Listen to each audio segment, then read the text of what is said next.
হাম রুবেলা প্রকোপ প্রতিরোধ এবং শিশু বিভাগ উন্নতিকরণে বরিশাল সিটি কর্পোরেশনের প্রশাসক অ্যাডভোকেট বিলকিস আক্তার জাহান Shirin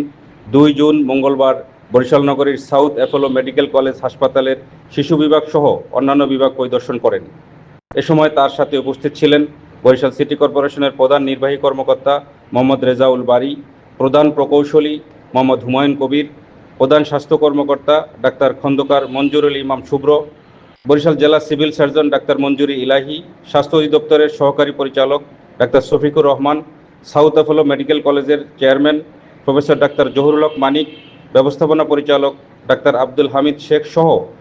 south Apollo medical college হাসপাতালের পরিচালকবৃন্দ, বরিশাল সিটি কর্পোরেশনের কর্মকর্তাবৃন্দ ও south Apollo medical college and হাসপাতালের কর্মকর্তাবৃন্দ এ সময় উপস্থিত ছিলেন।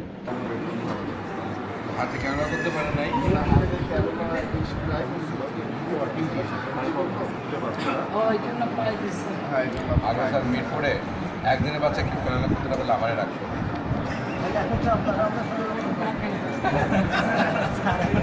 আগে বাচ্চারা দেখলাম